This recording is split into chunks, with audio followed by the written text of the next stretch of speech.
Okay अब हम लोग आ गए हैं आर्टिकल 15 में। आर्टिकल 15 जो है इसका जो मेन जो कंटेंट है, इसका मेन एजेंडा है वो क्या है? Prohibition of discrimination on certain grounds. ये इसका मेन कंटेंट है। इसमें दो वर्ड्स बहुत इंपॉर्टेंट है, यूपीएससी इसी में खेलता है।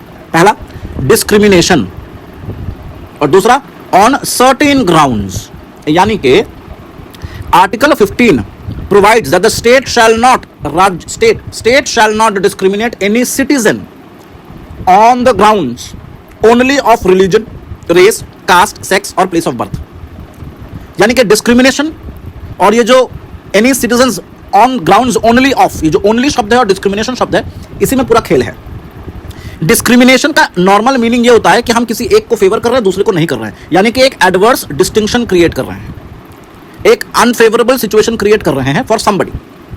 और ये जो ओनली शब्द है दैट कनॉट्स कि डिस्क्रिमिनेशन अगर तुमको करना ही है, डिस्क्रिमिनेशन अगर स्टेट को करना ही है तो स्टेट डिस्क्रिमिनेशन कर सकता है भाई अपने सिटीजंस के साथ, लेकिन रिलीजन, रेस, कास्ट, सेक्स और place of birth, in 5 grounds को छोड़कर वो किसी भी चीज पर डिस्क्रिमिनेशन कर सकता है। अब मान लो स्टेट को फिजिकली चैलेंज जो लोग हैं उनके लिए स्पेशल डिस्क्रिमिनेशन करना है, पॉजिटिव डिस्क्रिमिनेशन करना है, तो क्या करेगा? वो कर सकता है, क्योंकि फिजिकली चैलेंज जो है वो ना रिलीजन में है, ना रेस में, ना कास्ट में, ना सेक्स में, ना प्लेस ऑफ बर्थ में। ठीक। अब लैंग्वेज के ऊपर यहां पे दिया हुआ है, नहीं दिया हुआ है सर, तो लैंग्वेज के बेसिस पे वो डिस्क्रिमिनेशन कर सकता है? हाँ कर सकता है। तो यही खेल समझने की है कि सिर्फ और सिर्फ 5 ग्राउंड के अलावा और किसी भी चीज में वो डिस्क्रिमिनेशन कर सकता है, और ये आर्टिकल सिर्फ सिटीजंस के लिए लागू होता है। दूसरी चीज, ये पहला प्रोविजन है 15(1) है। जो सेकंड प्रोविजन है 15 का वो ये है कि no citizen shall be subjected to any disability, liability or restriction on the grounds only of religion, race, caste, sex और place of birth। मतलब वही 5 रीजन के बेसिस पे किसी भी सिटीजन को डिसेबिलिटी, लाइबिलिटी या रेस्ट्रिक्शन ऐसी इंपोजिशन नहीं करी जा सकती। जहां तक बात है एक्सेस टू शॉप या पब्लिक रेस्टोरेंट्स, होटल्स और प्लेसेस ऑफ पब्लिक एंटरटेनमेंट। कहने का अर्थ यह है कि मान लो एक एक करके लेते हैं शॉप्स। अब किसी को आर्चीज में जाके अपने दोस्त के लिए गिफ्ट लेना है तो उसको हम लोग रोक नहीं सकते हैं based on race, caste, sex और प्लेस ऑफ बर्थ और रिलीजन। मान लो पब्लिक रेस्टोरेंट में जाना है तो यहां मुस्लिम लोग नहीं आ सकते हैं, यहां सिख नहीं आ सकता है, यहां बंगाली नहीं आ सकता है। This you can not do. Hotels में लड़कियां आएंगी, लड़के नहीं आएंगे, लड़के आएंगे तो लड़के काले वाले नहीं आएंगे, सफेद वाले आएंगे। इस तरीके का बेतुका जो डिस्क्रिमिनेशन आप नहीं कर सकते हो। Places of public entertainment, now public entertainment is a very broad term. Public entertainment कोई शॉपिंग मॉल हो सकता है, पब्लिक एंटरटेनमेंट कोई मूवी थिएटर हो सकता है, पब्लिक एंटरटेनमेंट कोई पार्क हो सकता है, कोई अम्यूजमेंट पार्क हो सकता है। अब एक एग्जांपल लो कि मान लो कि एक शॉपिंग मॉल है जिसके अंदर कोई स्पेसिफिक एक प्रोग्राम चल रहा है बच्चों का, ठीक है, और उस बच्चों के प्रोग्राम में 5-6 लोग आए हैं एज ग्रुप जो कॉलेज के फ्रेंड्स हैं, और उनके टी शर्ट पे कुछ ऐसे ड्राइंग्स है, ऐसे डायग्राम्स है जो कि काफी अडल्ट हैं। तो क्या वहां का मैनेजर उन ग्रुप, उस पर्टिकुलर ग्रुप को या उन लोगों को रोक सकता है कि सर आप ऊपर मत जाइए रेस्टोरेंट में? क्यों? क्योंकि वहां बच्चे जो है अपना बर्थडे सेलिब्रेट करना, the T shirt that you guys are wearing, आप इसको पहनकर ऊपर नहीं जा सकते सर। ऐसा कर सकता है? ऐसा कर सकता है। यहां पे क्या लिखा हुआ है? Race, caste, sex, place of birth और रिलीजन। तो गंदे टी शर्ट, इंडिसेंसी वाली जो बात है, क्या इसमें कहीं पे भी है? इसका मतलब यह है कि अगर इंडिसेंसी के कारण से इन लोगों को मॉल में घुसने नहीं दिया जा रहा है तो ऐसा स्टेट कर सकता है। एग्जैक्टली वही चीज तो लिखा गया है कि इन 5 ग्राउंड्स के अलावा स्टेट डिस्क्रिमिनेशन कर सकता है। नेक्स्ट, मान लो कोई पब्लिक कुआं है या कोई घाट है, बनारस की घाट मान लो, ऐसे एरियाज पे भी किसी भी तरीके का डिस्क्रिमिनेशन इन 5 ग्राउंड्स पे नहीं हो सकता। अब मान लो अभी हाल फिलहाल में हम सब ने जो है कोरोना का काल झेला।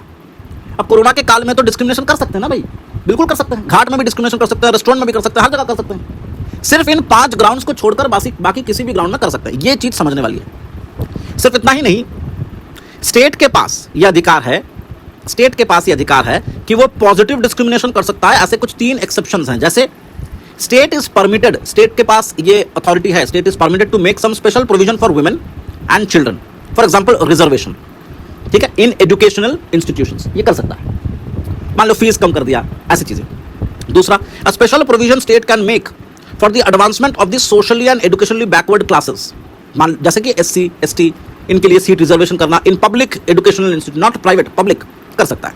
पब्लिक मतलब सरकारी। इसके अलावा state is empowered to make any special provision for the advancement of the SC and ST, यानी कि socially and educationally backward classes, for SC ST regarding their admission to educational institutions including private educational institutions whether aided और unaided except the minority institutions. इसका क्या मतलब हुआ? Normal तौर पे state is permitted to make some reservation for SC/ST in public educational institutions. लेकिन अगर state चाहे तो एक स्पेशल प्रोविजन बना सकता है, एक स्पेशल प्रोविजन बना सकता है, उसके तहत प्राइवेट एजुकेशनल इंस्टीट्यूशंस के अंदर भी स्टेट रिजर्वेशन इंपोज कर सकता है, चाहे वो प्राइवेट एजुकेशनल इंस्टीट्यूशन एडेड हो, मतलब सरकारी पैसे से चलता हो, या अनएडेड हो, कंप्लीटली इंडिपेंडेंट हो, तब भी। इसीलिए जैसे मान लो सिम्बायोसिस, जो सिम्बायोसिस यूनिवर्सिटी है या सिम्बायोसिस एक डीम्ड यूनिवर्सिटी है, प्राइवेट यूनिवर्सिटी है, जैसे उड़ीसा में KIIT kit private university, deemed university है, इन सब में भी रिजर्वेशन की पॉलिसी लगती है। तो ये सरकार का इंटरफेरेंस ये एक्सेप्टेबल है, these are the exceptions to 15। लेकिन अगर वो एजुकेशनल इंस्टीट्यूशन माइनॉरिटी इंस्टीट्यूशन है तो उसमें उसके अंदर सरकार जो है इंटरफेयर नहीं कर सकती, उसके अंदर सरकार इंटरफेरेंस नहीं कर सकती। तो ये मोटा मोटा तौर पे था। इसके अलावा 93rd अमेंडमेंट में जो कि 2005 में हुआ था, उसके अनुसार एक एक्ट बनाया गया था जिसका नाम था central educational institution reservation act 2006, जिसके अंदर 27% कोटा का जिक्र किया गया था for OBC in all the central universities including IITs and IIMs। तो 93rd अमेंडमेंट में IIT और IIM के लिए और तमाम अदर सेंट्रल एजुकेशनल इंस्टीट्यूशंस में 27% रिजर्वेशन फॉर OBC जो है वो अलाउ करी गई थी 2006 में, थ्रू 93rd अमेंडमेंट 2005। इस पर्टिकुलर एक्ट को कोटा एक्ट भी बोलते हैं, OBC कोटा एक्ट, ठीक है। लेकिन शर्त यह है कि वो जो 27% OBC उसके अंदर इंक्लूड होंगे, they should not be from the creamy layer. Creamy layer का मतलब होता है, क्रीम का मतलब क्या होता है? क्रीम का मतलब होता है जो सबसे टॉप लेवल पे, जो सबसे एडवांस्ड है, जो सबसे बेहतरीन है। तो अगर आप OBC में हो, लेकिन जात वाइज आप OBC से हो, बाई कास्ट आप OBC हो, लेकिन आपके पास बहुत पैसा है, then you are a creamy layer within OBC। और इसीलिए आपको रिजर्वेशन का जो 27% का बेनिफिट है वो आपको नहीं मिलेगा। वो 27% रिजर्वेशन का बेनिफिट उनको मिलेगा जो OBC से तो है बाई जात, लेकिन वो लोग क्रीमी लेयर के अंदर भी नहीं आते हैं। तो आजकल जो डिबेट चल रही है वो ये है कि ये क्रीमी लेयर का जो कॉन्सेप्ट है ये बहुत ही बढ़िया है। ये पर्टिकुलरली ऐसा कह सकते हैं कि क्रीमी लेयर की वजह से टारगेटेड रिजर्वेशन हो रही है, बहुत बढ़िया है ये। लेकिन अनफॉर्चुनेटली क्रीमी लेयर जो वो अभी तक सिर्फ OBC के लिए रिस्ट्रिक्टेड है। डिबेट ये है कि क्रीमी लेयर टेस्ट जो है वो SC और ST में भी होना चाहिए, ताकि यहाँ पे भी टारगेटेड रिजर्वेशन हो, वरना रिजर्वेशन के अंदर पॉलिटिक्स घुसकर रिजर्वेशन जो है is becoming a negative discrimination, rather reverse discrimination. तो ये गड़बड़ हो जाती है। तो उसके बारे में लोग बात कर रहे हैं, चर्चा पे है सब कुछ। अब यहाँ पे एक लिस्ट दी गई है कि कौन कौन से लोग क्रीमी लेयर के अंदर आ सकते हैं। जैसे अगर किसी के पिताजी या घर में कोई भी सदस्य, वो प्रेसिडेंट है, वाइस प्रेसिडेंट है, कोई जज है हाई कोर्ट या सुप्रीम कोर्ट का, या किसी UPSC में मेंबर या चेयरमैन है, या IAS ऑफिसर हैं, या बैंक में काम करते हैं, या इंश्योरेंस में, यूनिवर्सिटीज़ में काम करते हैं, या PSU में काम करते हैं, ठीक है, या कोई नेवी में, एयरफोर्स में है, या आर्मी में है, या कोई डॉक्टर, लॉयर, इंजीनियर है, कोई आर्टिस्ट है, ये सब लोग जो हैं वो लोग कहे जाएंगे कि वो लोग जो हैं वो क्रीमी लेयर के अंदर आते हैं। या कोई ट्रेड बिजनेस में है, ठीक है, अगर कोई एग्रीकल्चर भी कर रहा है लेकिन उसकी जो लैंड है वो एक सर्टन लिमिट के ऊपर है, तो ये तमाम चीज़ें के ऊपर जो फाइनल चीज़ आती है वो ये है कि अगर किसी का रोजगार 6 लाख रुपए से ज़्यादा है ईयरली, लेकिन अब ये 6 लाख रुपए जो है ये हर साल जो है ये बढ़ती रहती है विद इन्फ्लेशन। तो हम लोग इस 6 लाख को अभी के लिए समझते हैं, लेकिन आज के तारीख में ऑन प्रेजेंट ये 6 लाख जो मैं बता रहा हूँ ये 2013 का डेटा है। अब देखना 2022 में ये 6 का थोड़ा सा और बढ़ गया होगा फॉर ऑब्वियस रीजन। तो मान लो ये 6 का 10 लाख हो गया होगा, ये 8 लाख हो गया होगा। तो 8 लाख से ऊपर जितने सारे लोगों का रोजगार होगा, family income, they would be, for example, they would be considered as creamy layer and they will not be given the benefit of 27% reservation in OBC। लेकिन अगर किसी का रोजगार less than 8 lakhs है, then they will be getting the reservation benefits। तो ये बात थी। नेक्स्ट जो आर्टिकल है वो है आर्टिकल 16। आर्टिकल 15 के बाद ये आर्टिकल 16 है, इसके अंदर भी वही सेम टू सेम चीज है, लेकिन आर्टिकल 15 के अंदर जो एक्सेप्शंस थी, 15 के अंदर जो एक्सेप्शंस थी वो थी पब्लिक एजुकेशन के ऊपर। 16 के अंदर जो एक्सेप्शन है वो है पब्लिक एम्प्लॉयमेंट के ऊपर। वो सरकारी स्कूल की पढ़ाई थी, और 15(3) में जो आखिरी क्लॉज था उसमें प्राइवेट को भी इंक्लूड किया गया था, लेकिन माइनॉरिटीज को अलग रखा गया था। 16 में पब्लिक एम्प्लॉयमेंट के लिए स्पेसिफिक एक्सेप्शंस किए जा सकते हैं। तो देख लेते हैं आर्टिकल 16 क्या कहता है। Article 16 provides for equality of opportunity for all citizens in the matters of employment और appointment to any office under the state. No citizens can be discriminated against any employment और office under the grounds only, यहां पे भी grounds of only है, religion, race, caste, sex, place of birth, और यहां पे एक नया चीज ऐड हो रहा है, दैट इज डिसेंट। डिसेंट भी ऐड हो रहा है। तो यहां पे 1 2 3 4 5 6 तो पहले भी थे, ये मतलब ये छठा ऐड हो रहा है, दैट इज डिसेंट। ठीक है, इसका मतलब क्या है? मतलब बहुत साफ है, मैं यहां पे डायरेक्टली रिलेट कर देता हूं। जैसे ये IAS ऑफिसर का पोस्ट है या IPS ऑफिसर का पोस्ट है, इसके लिए इंडियन होना जरूरी है। अब वो इंडियन बाई बर्थ है कि बाई डिसेंट है, इन सब में भी डिफरेंसेस आता है। तो ऐसी बहुत सारे सरकारी पोस्ट है जो जहां पे बाई बर्थ अगर आप सिटीजन है तो ही अलाउड है, नॉट बाई डिसेंट। तो तो इसीलिए अगर कोई डिसेंट से भारतीय है, मतलब डिसेंट मतलब ओरिजिन, कोई मम्मी या पापा कोई नहीं कोई कभी ना कभी इंडियन थे, वैसे सिचुएशन में आपको स्टेट डिस्क्रिमिनेट करके हटा सकता है। लेकिन यहां पे ये भी कहा गया कि देयर आर 3 एक्सेप्शंस अगेन। क्या क्या है? Number 1, parliament can prescribe residence, एक पर्टिकुलर लोकेशन, एक particular residence as a condition for certain employment. ठीक है, उसके लिए सरकार ने यानी कि पार्लियामेंट ने लॉ बनाया है, public employment requirement as to residence act of 1957। हालांकि ये एक्सपायर हो गया है 1974 में और उसके बाद से ऐसा कोई प्रोविजन नहीं है, लेकिन स्टेट कर सकता है। यहां पे हम लोग जो कह रहे थे सियाचिन वाला एग्जांपल बिल्कुल दे सकते हैं कि सियाचिन में सबको अलाउ नहीं करते हैं, तो उसके लिए एक स्पेशल रिक्वायरमेंट चाहिए।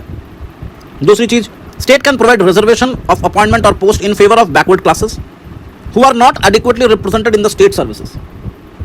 तीसरा, a law can provide that an incumbent of an office related to a religious or a denomination institution or a member of its governing body should belong to a particular religion or denomination. यानी कि इसका मतलब क्या हुआ? मान लो कि कोई गुरुद्वारा है या कोई मस्जिद है या कोई चर्च है या मंदिर है, इन सब एरियाज में, इन सब अलग अलग रिलीजियस डिनोमिनेशंस में कोई ना कोई आदमी, कोई ना कोई ऑर्गेनाइजेशन होता है जो मंदिर के रोजमर्रे के कामकाज को मैनेज करता है, या गुरुद्वारे में मैनेज करता है, मस्जिद में मैनेज करता है, या गिरजाघर में मैनेज करता है। तो ऐसे अलग अलग कमिटीज होते हैं, शिवायतन होते हैं। तो अब ये लोग जो हैं इनकी अपॉइंटमेंट होती है। अब स्टेट जो है डिस्क्रिमिनेशन कर सकता है वाइल अपॉइंटिंग कि हाँ देखिए, गुरुद्वारे में जिसका अपॉइंटमेंट होगा एज ए हेड पुरोहित और एज ए हेड शिवायत, he that person has to be a Punjabi. अब अगर कोई कहे कि सर आप तो रिलीजन के बेसिस पे डिस्क्रिमिनेशन कर रहे हो, तो हाँ ये हम कर सकते हैं क्योंकि जगह गुरुद्वारा है। वरना अगर पूरा का पूरा जो है इसमें भी हम एक्सेप्शन नहीं लाते तो हो सकता है क्योंकि ब्राह्मण पंडित जो है वो गुरुद्वारे का हेड बने, फिर तो बड़ी दिक्कत होगी रोजमर्रा के कामकाज को करने में। सिमिलरली मंदिर का भी जो शिवायत होगा वो एक ब्राह्मण होगा या हिंदू होगा। ब्राह्मण की बात नहीं कर रहा हूँ, हिंदू ही होगा, बिल्कुल होगा। अगर कोई क्रिश्चियन है या चर्च के एडमिनिस्ट्रेशन की बात है तो भैया जो उसका हेड होगा वो एक क्रिश्चियन होगा। तो ऐसा सिचुएशन में रिलीजन के ऊपर जो है डिस्क्रिमिनेशन किया जा सकता है। ठीक है, अच्छा अब हम लोग बात करते हैं कि मंडल कमीशन जब आई थी 1979 में, इसके बारे में थोड़ा सा जान लेते हैं क्योंकि कई बार जो है इससे सवालात पूछ लेते हैं। तो पहले समझते हैं कि 1979 में मोरारजी देसाई की सरकार बनी, पहली ऐसी सरकार बनी जो कि नॉन कांग्रेसी सरकार बनी। तो मोरारजी देसाई की सरकार बनी और उन्होंने सेकंड बैकवर्ड क्लास कमीशन का गठन किया under the chairmanship of BP Mandal, और वहीं से मंडल कमीशन नाम बैठा। तो अगर सवाल पूछते हैं कि मंडल कमीशन कौन सी सरकार ने बैठाया था, तो जवाब होगा मोरारजी देसाई की सरकार ने 1979 में। अब इसके अंदर और क्या है? इसके अंदर यह दिया गया है कि अंडर आर्टिकल 340 प्राइम मिनिस्टर जो है वो ऐसी कमीशंस बना सकते हैं जिसका पर्पस क्या होगा कि ये कमिटी जो है या ये कमीशन जो है वो इन्वेस्टिगेट करेगी कि बैकवर्ड क्लासेस की जो लोग हैं उनकी कंडीशन स्थिति कैसी है और उनके लिए जितने सारे मेजर्स लिए जाने चाहिए क्या वो सही ढंग से लिए गए हैं और क्या क्या मेजर्स लिए जा सकते हैं फॉर द डेवलपमेंट और एडवांसमेंट। तो बीपी मंडल की कमेटी जो है वो यही देखने आई थी अंडर आर्टिकल 340। फिर अपनी कमेटी ने जो है 79 में आई थी, 1980 में उन्होंने अपना रिपोर्ट सबमिट किया और ये कहा कि बहुत सारे कास्ट हैं, बहुत सारे कम्युनिटीज़ हैं, लेकिन उन्होंने ये कहा कि 27% रिजर्वेशन ओबीसी को मिलना चाहिए जो कि SC/ST को हटाकर है। और 27 इसलिए कह रहे हैं कि 27 के साथ अगर हम SC/ST के रिजर्वेशन को मिलाते हैं तो that will be less than 50% या अराउंड 50%, 49.5%। तो यहाँ तक हम लोग अलाउ कर सकते हैं। उसके बाद 1990 में VP सिंह की गवर्नमेंट आई और उन्होंने डिक्लेयर किया कि ठीक है रिजर्वेशन 27% जो है फॉर गवर्नमेंट जॉब ये अलाउ किया जाता है। और फिर से नरसिम्हा राव की जब सरकार आई 1991 में, उन्होंने भी इस चीज़ को कंटिन्यू किया, लेकिन 2 चेंजेस किए। सबसे पहला चेंज क्या था? प्रेफरेंस जो है ओबीसी में वो मिलेगी पुअरर सेक्शन को, जो गरीब है, यानी कि वही क्रीमी लेयर को हटाने की बात कर जा रही है।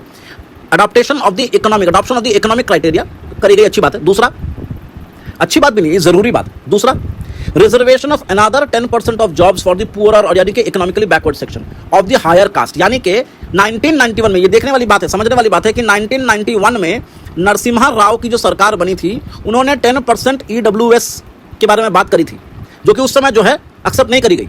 लेकिन सेम टू सेम चीज़ आज के तारीख में 2020 में EWS जो है वो सामने हमारे आया है और आज 10% दिया जाता है। मतलब 1991 की बात जो नहीं मानी गई थी वो 2020 में मानी गई, सेम टू सेम चीज़। इससे साबित ये होता है कि नरसिम्हा राव की सरकार की जो सोच थी वो कितनी एडवांस थी। आगे देखिए, जब ये हायर कास्ट को लेकर के 10% की बात हुई या 27% को लेकर बात हुई तो किसी ने कोर्ट में केस फाइल कर दिया और उस केस का नाम पड़ गया फेमस केस, मंडल कमीशन केस 1992। इसके अंदर भी सुप्रीम कोर्ट ने कहा कि ठीक है आप रिजर्वेशन दे सकते हैं 27% का, क्योंकि 27% का देने के बाद भी आपका जो है 50% के अंदर रह रहा है। और सुप्रीम कोर्ट ने ये क्लियरली रिजेक्ट कर दिया कि 10% का जो एडिशनल जो इकोनॉमिक ग्राउंड पे आप कह रहे हैं फॉर हायर कास्ट, वो नहीं मिल सकता। ठीक है, इसके अलावा सुप्रीम कोर्ट ने ये भी कहा कि 27% रिजर्वेशन जो मिलेगी that should not include the creamy layer, तो ये भी अच्छी बात है। अच्छा, उसके अलावा सुप्रीम कोर्ट ने ये भी कहा कि जितना भी आप रिजर्वेशन दो that should not exceed the quota of 50% except in some extraordinary situation. अच्छा, इसके बाद क्या बोले? इसके बाद बोले कि कैरी फॉरवर्ड रूल जो है वो अलाउड है provided it should not violate the 50% rule. मतलब मान लो इस बार जो है ओबीसी को हम लोगों ने लिया 27%, लेने का हमारा अधिकार है, लेकिन हमने लिया 22%। क्यों? क्योंकि और ओबीसी बचे ही नहीं। सब ओबीसी को लेने के बाद भी 5 सीट ओबीसी की बच गई। तो अब ये 5 सीट जो है, जितना भी परसेंटेज होता है, ये 5 सीट हम लोग नेक्स्ट ईयर कैरी फॉरवर्ड करेंगे। लेकिन ध्यान में ये रखना है कि नेक्स्ट ईयर जब हम लोग 5 सीट को कैरी फॉरवर्ड करेंगे तो उससे भी 50% का जो लिमिटेशन है वो क्रॉस नहीं होनी चाहिए। अच्छी बात। फिर क्या बोला जा रहा है? फिर बोला जा रहा है कि एक कमेटी का गठन किया गया जिसका नाम था रामनंदन कमेटी, और इसको इसलिए अपॉइंट किया गया to identify the creamy layer among OBC. इसने 1993 में रिपोर्ट सबमिट करी जिसको एक्सेप्ट कर लिया गया, और उसके बाद national commission for backward classes establish करी गई through an act of parliament. उसके बाद एक परमानेंट स्टैट्यूटरी बॉडी बनाई गई, और ये बॉडी जो है ये डील करेगी मतलब it should be establish to examine the complaints जो भी ओबीसी के लिस्ट में नहीं आ सका या जिसको एक्सक्लूड कर दिया गया, वो लोगों को अगर कोई कंप्लेन है तो वो इस परमानेंट स्टैट्यूटरी बॉडी के सामने आकर के अपनी बात रख सकते हैं। तो ये तमाम चीज़ें यहाँ पे होती रहीं। इसके अलावा जो कुछ इंपॉर्टेंट मेजर पॉइंट्स हैं वो मैं आपको बता देता हूँ। जैसे कि 76th अमेंडमेंट 1994 में तमिलनाडु ने ये कहा कि उनकी रिजर्वेशन के अनुसार उनका जो परसेंटेज है 50% वो क्रॉस होकर के 69% हो रहा है, और क्योंकि ऐसे सिचुएशन में इसके ऊपर केस किया जा सकता है तो ऐसे लॉ को तमिलनाडु ने 9th शेड्यूल के अंदर रखा हुआ है to protect it from judicial review. ये बात दरअसल उस समय की है, 1994 की है, जब 9th शेड्यूल में रखने वाले 9th शेड्यूल के अंदर रहने वाले सारे एक्ट्स जो थे दे वर इम्यून फ्रॉम जुडिशियल रिव्यू। आज के तारीख में ऐसा नहीं है। IR कोयलो के बाद ये सारे के सारे एक्ट्स जो हैं जुडिशियल रिव्यू के अंदर आते हैं। लेकिन ये 76 अमेंडमेंट इसलिए जरूरी है क्योंकि एक ऐसा लौता अमेंडमेंट है जिससे साफ तौर पे ये कहा है कि हमें इस बार 69% रिजर्वेशन चाहिए, और फिर उसको कोई चैलेंज ना कर सके, इसीलिए उसको 9th शेड्यूल में डाला हुआ था। केस का मतलब जो स्टेट था उसका नाम है तमिलनाडु। तो आई होप आपको ये क्लियर हो गया है कि 16 किस चीज़ के लिए बनाई गई थी। मंडल कमीशन क्या है, मंडल कमीशन कौन सी सरकार ने बनाई? यहाँ पे 3 सरकार है। मोरारजी देसाई ने बीपी मंडल कमीशन का गठन किया था, उसके बाद एक सरकार आई VP सिंह की, और उसके बाद आई नरसिम्हा राव की। VP सिंह ने वही चीज़ किया कंटिन्यू जो मोरारजी देसाई ने किया, नरसिम्हा राव ने भी वही कंटिन्यू किया जो VP सिंह ने किया और मोरारजी देसाई ने किया। बस उसमें 2 चेंजेस लाए, एक क्रीमी लेयर टेस्ट और दूसरा 10% EWS। तो ये था आपके लिए आर्टिकल 16। अगले वीडियो में हम लोग जो है ये 17 और 18 को खत्म कर देंगे ताकि इक्वालिटी का पूरा पोर्शन जो है वो हो जाए।